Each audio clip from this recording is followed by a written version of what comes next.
Hello बच्चों, मेरा नाम है मोहित और आपका स्वागत है हमारे यूट्यूब चैनल हिस्ट्री चैंपियन में। तो वहां पर राजस्थान का इतिहास का जो आपका पेपर होने वाला है उससे संबंधित जितने भी महत्वपूर्ण पर्सन होंगे सारे के सारे मैं आपको रिवाइज करवाने वाला हूँ। उसका जो अगला महत्वपूर्ण पर्सन है, महाराणा प्रताप द्वारा मुगल साम्राज्य के विरुद्ध में किए गए प्रतिरोधों की विवेचना कीजिए। तो महाराणा प्रताप के द्वारा जो मुगल साम्राज्य है उसके लिए जितने भी जो इन्होंने संघर्ष किए उसके बारे में आपको विस्तृत रूप से टिप्पणी बता करनी है। काफी ज्यादा महत्वपूर्ण पर्सन आपके सामने मैं जो पढ़ा रहा हूँ आपके सामने। अगर आप ये पीडीएफ डाउनलोड करना चाहते हो तो आपको क्या करना है, हमारे जो टेलीग्राम चैनल है डिस्क्रिप्शन में लिंक दे रहा हूँ उसको ज्वाइन कर लेना है। जैसे टेलीग्राम चैनल को ज्वाइन करोगे ऊपर की तरफ यूनिवर्सिटी चैंपियन एमडीसी लिखा हुआ है, यहाँ पे आपको क्लिक करना है। जैसे क्लिक करोगे नीचे की तरफ आना है, फाइल वाला सेक्शन है इस पे क्लिक करना है और यहाँ पर कोने पर सर्च वाला ऑप्शन है, यहाँ पे आपके सामने हिस्ट्री सर्च कर लेना है। सिर्फ हिस्ट्री सर्च करोगे तो हिस्ट्री ऑफ राजस्थान की पीडीएफ देखने को मिल जाएगी। इस पे क्लिक करना है और इसको ऐसे करके आपके सामने पढ़ लेना है। समझ में आ गया? तो चलो शुरू करते हैं। चैनल को जरूर से सब्सक्राइब कर देना। सभी बच्चों से रिक्वेस्ट है, नीचे हाइप वाला बटन दिखाई दे रहा है, प्लीज सारे के सारे स्टूडेंट है उसको जरूर से दबा देना। चलो शुरू करते हैं। महाराणा प्रताप का जो मुगल साम्राज्य के विरुद्ध में जो प्रतिरोध है वो भारतीय इतिहास के शौर्य, स्वाभिमान और स्वतंत्र प्रेम को दिखाई देता है। जैसा कि हम जानते हैं राजस्थान को रणकुंभेरों की भूमि कहा जाता है, वीरों की भूमि कहा जाता है। ऐसा क्यों कहा जाता है आपके सामने? क्यों? क्योंकि हमारे जो पूर्वज थे, हमारे जो संघर्षशील योद्धा थे, उन्होंने कभी भी अधीनता स्वीकार नहीं की किसी व्यक्तित्व की। उनमें से कोई ना कोई ऐसा जरूर रहा जिसने आपके सामने जो सर्व अन्याय करने वाली सत्ता है उससे हमेशा संघर्ष किया।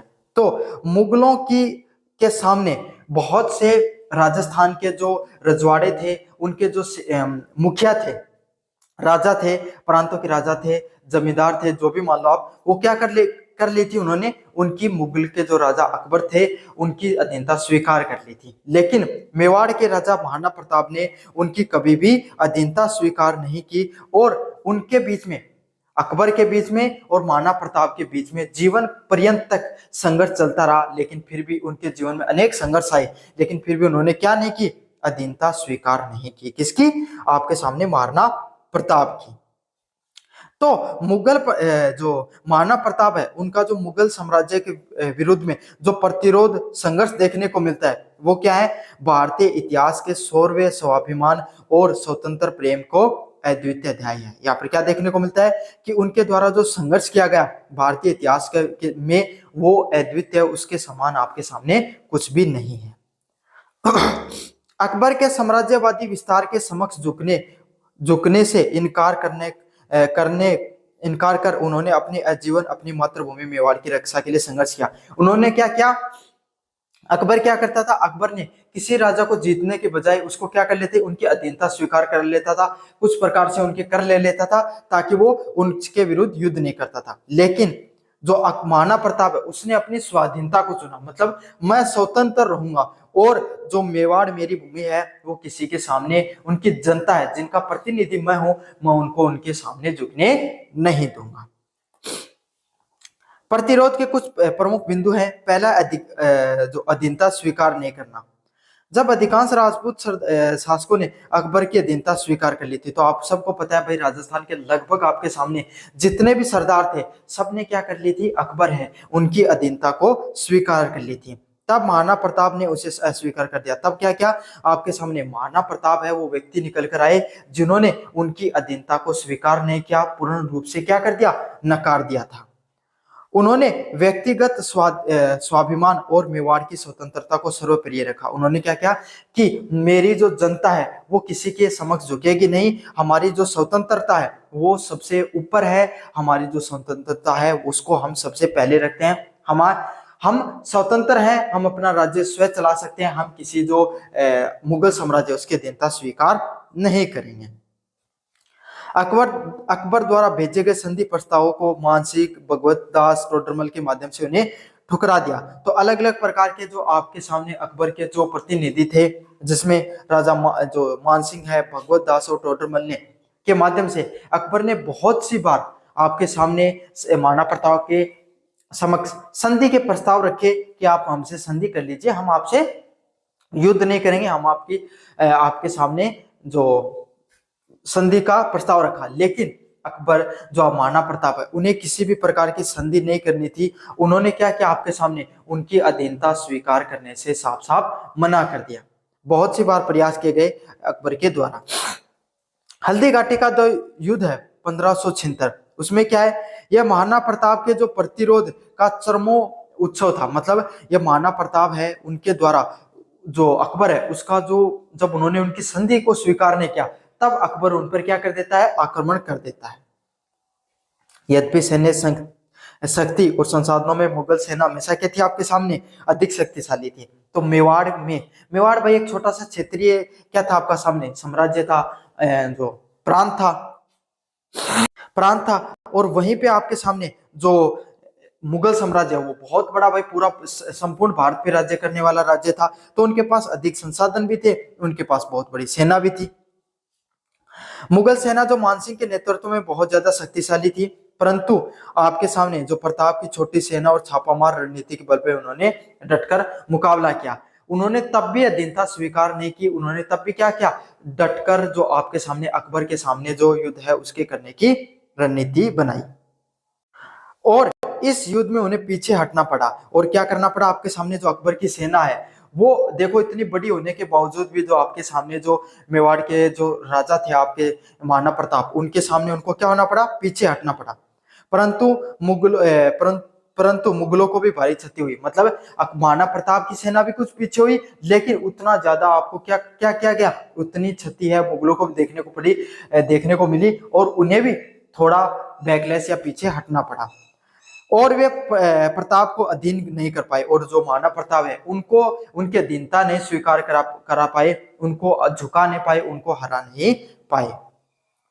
यह युद्ध एक निर्णायक सैन्य विजय भले नहीं रहा, परंतु प्रताप के लिए संकल्प और दृढ़ को जनमानस के लिए प्रेरणा स्रोत बन गया। माना कि आपके सामने जो महाराणा प्रताप है वो उस युद्ध में विजय नहीं रहे, अंततः उनकी हार देखने को मिली, लेकिन उन्होंने जो प्रताप है, जो महाराणा प्रताप है, उनका जो दृढ़ संकल्प था मेवाड़ की जनता के प्रति कि मैं जीवन में आपके सामने मृत्यु स्वीकार कर लूंगा लेकिन अधीनता स्वीकार नहीं करूंगा। ये सिर्फ मेवाड़ की जनता ही नहीं, पूरे भारतवर्ष ही नहीं, यहाँ पर जो सिर्फ राजस्थान मेवाड़ की जनता नहीं, पूरे भारतवर्ष में भी जो महाराणा प्रताप है वो उनके इस संघर्ष के लिए उनको जाना जाता है। अगला पॉइंट है छापामार युद्ध पद्धति और जंगल पहाड़ों का आश्रय होना। हल्दी घाटी के बाद में प्रताप ने अरावली की जो पहाड़ियां हैं और घने जंगलों को अपना आधार बनाया। तो यहाँ से जो महाराणा प्रताप है, जब युद्ध में जब उन्हें पराजय की दृष्टि देखने को मिली तब उन्होंने क्या किया, अपना जो उन्होंने अपना आश्रय कहाँ पर बनाया, जो जंगल हुआ करते थे घने जंगलों में जाकर रहने लगे और अरावली जो पर्वतमाला उसमें रहने लगे। उन्होंने वहां पर युद्ध रहकर छापामार युद्ध पद्धति गोरिल्ला युद्ध का प्रयोग किया। तो आपके सामने आपको पता है भाई, पहाड़ों के गोरिल्ला पद्धति क्या होती है, जिस तरीके से गोरिल्ला बंदरों के होता है, वो क्या करते हैं, उन्हें किसी अपनी शिकार करना होता है तो वो क्या पेड़ पर छिपकर बैठ जाते हैं और नीचे से जब उस पेड़ के नीचे से कोई वस्तु जाती है तो उसका शिकार कर लेते हैं। मतलब उनको किसी भी चीज चाहिए होती है तो पद्धति होती है एक प्रकार की, गोरिल्ला पद्धति के नाम से जाना जाता है। तो उसी पद्धति को अपनाया उन्होंने छापा मार के युद्ध के माध्यम से। मुगल सेना को भारी नुकसान हुआ और वे मेवाड़ के भीतरी इलाकों पर पूर्ण नियंत्रण नहीं स्थापित कर पाए। माना कि वो भारी रूप से थोड़ा उनको क्षति पहुंचाया, उनको नुकसान पहुंचाया उनको, लेकिन अंदर जो मेवाड़ के अंदर वो पूर्ण रूप से नियंत्रण हासिल नहीं कर पाए। जीत तो गए मुगल सेना, लेकिन पूर्ण रूप से मेवाड़ पे कभी भी वो अपना आधिपत्य है वो नहीं स्थापित कर पाए। इस दौरान महाराणा प्रताप ने घास की रोटियां खाई, कष्ट झेले, परंतु अपने लक्ष्य से विचलित नहीं हुए। देखो महाराणा प्रताप चाहते तो बहुत आसानी से आपके सामने अकबर की अधीनता स्वीकार करके आराम से अपना जीवन व्यतीत कर सकते थे, उन्हें किसी भी प्रकार की कोई समस्याओं का सामना नहीं करना पड़ता। लेकिन उन्होंने क्या किया, उन्होंने अपने जीवन में संघर्ष को चुना। उन्होंने घास की रोटियां खाई, कष्ट झेले, संघर्ष किए, लेकिन उनका जो लक्ष्य था उससे वो कभी भी विचलित नहीं हुए। भामाशाह का सहयोग। कठिन समय में जब आर्थिक संकट आया तब उनके मंत्री भामाशाह ने उनको सारी संपत्ति दान कर दी। आपको पता है भाई, जो जागीरदारी परंपरा देखने को मिलती थी राजस्थान में, जिसमें जो आपके सामने जो राजा हुआ करता था वो अपने छोटे छोटे ठाकुर या जागीरों को क्या देते थे, जमीन देते थे, जिसके बदले वो क्या करते थे, वहां से कर वसूलते थे। तो ऐसा ही जो सामंतवादी पद्धति के जागीरदार थे मंत्री भामाशाह, उन्होंने क्या किया कि जब बहुत विकट समय आया, जब उनको जरूरत थी महाराणा प्रताप को, तब भामाशाह ने अपनी सारी संपत्ति उनको दान कर दी, ताकि महाराणा प्रताप है वो अपनी जो सेना है उसको पुनः आपके सामने गठित कर पाए, पुनः उनको एक जगह एकजुट कर पाए और संघर्ष कर पाए। यह दिखाता है कि प्रतिरोध को आम जनता और उनके सहयोगों का पूर्ण समर्थन मिला। मतलब आपके सामने जो महाराणा प्रताप है उसकी विचारधारा से, उनके जो संघर्षशील पद्धति है, जो विचारधारा है, उससे पूरी की पूरी मेवाड़ की जनता है वो उनके साथ एकजुट खड़ी थी उनके साथ। फिर अगला युद्ध होता है दिवेर का युद्ध है, 1882 में देखने को मिलता है। यह महाराणा प्रताप के प्रतिरोध के लिए एक महत्वपूर्ण मोड़ था। मतलब जो दिवेर का जो युद्ध है आपके सामने 1882 का, यह महाराणा प्रताप का जो संघर्ष का प्रतिरोध का सबसे महत्वपूर्ण मोड़ था। इस युद्ध में महाराणा प्रताप ने मुगल सेना को निर्णायक रूप से पराजित किया, और इसमें यहाँ पर क्या है, उन्होंने मुगल सेना को हराने का कार्य किया। उनकी संघर्ष है उसकी विजय देखने को मिलती है। उन्होंने मुगल थानों पर पुनः अधिकार कर लिया और संघर्षशीलता और मुगलों की चुनौती देने का क्षमता का प्रमाण था। और उन्होंने जो इतने दिन तक अरावली में रहकर जो संघर्ष के दिन बिताए थे, उनको उनके जो संघर्ष है उसकी विजय होती दिखाई दी। इस युद्ध में उन्होंने जीत लिया, जहां पर मुगलों ने अपना आधिपत्य स्थापित कर रखा था जिन जिन स्थानों पर, उन स्थानों को जीतकर एक बार फिर पर मेवाड़ पर उन्होंने क्या किया, मेवाड़ को फिर से थोड़ा बहुत स्वतंत्र, मुगलों से स्वतंत्र कराने का प्रयास किया। यह उनकी संघर्षशीलता और मुगलों को चुनौती देने की क्षमता का प्रमाण था। मतलब जो वो संघर्ष किया उन्होंने जीवन में, वो और जो मुगलों को चुनौती दी थी उसका ये प्रमाण है। मेवाड़ की पुनः विजय। दिवेर की विजय के बाद प्रताप ने मेवाड़ के अधिकांश हिस्सों को पुनः अधिकार प्राप्त कर लिया, है ना। उन जो मेवाड़, जो इस दिवेर के युद्ध के बाद में मेवाड़ का लगभग क्षेत्र था, उस पर इन्होंने क्या कर लिया, आपके सामने महाराणा प्रताप का लगभग हर क्षेत्र पे उनका पूर्ण रूप से अधिकार हो गया था। लेकिन चित्तौड़गढ़ और जो मांडलगढ़ के दुर्ग हैं उनको वो नहीं जीत पाए थे। चावंड को अपनी नई राजधानी बनाया, और जब वो पहले उनका जो आपके सामने चित्तौड़गढ़ दुर्ग, उनका जो क्या हुआ करता था, किला हुआ करता था, उसको वो जीत नहीं पाए, तो उन्होंने चावंड जो जगह है उसको अपनी नई राजधानी के रूप में बनाया।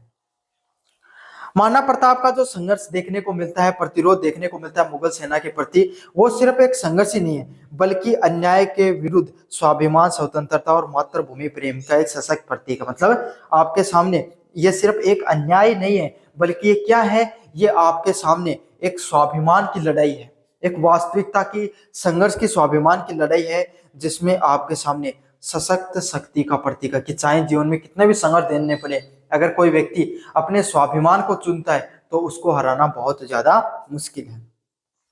उनके बलिदान और दृढ़ संकल्प आने वाली पीढ़ियों को प्रेरित किया, और उन्होंने पूरी दुनिया के सामने एक प्रकार की प्रेरणा के रूप में काम किया कि जीवन में कितना भी संघर्ष आ जाए, अगर आप अपने दृढ़ लक्ष्य को प्राप्त करने के लिए दृढ़ निश्चित हो तो आप जीवन में अवश्य उस चीज को प्राप्त करके रहोगे। वे किसी के अधीन न रहकर अपनी पहचान और स्वायत्ता बनाए रखने का प्रतीक बन गए, और उन्होंने क्या किया, वो चाहते तो किसी के भी अधीन रहकर अपना जीवन यापन कर सकते थे, लेकिन उन सब चीजों को नहीं चुनकर उन्होंने स्वायत्ता, मतलब स्वतंत्र रहने का, स्वाभिमान को चुनने का प्रयास किया। तो ये आपके सामने महाराणा प्रताप है, जिन्होंने मुगल साम्राज्य के विरुद्ध में किए गए उनके प्रतिरोध से संबंधित जो महत्वपूर्ण प्रश्न था उसके बारे में मैंने बताया। कैसा लगा वीडियो जरूर से बताना, चैनल को जरूर से सब्सक्राइब करना।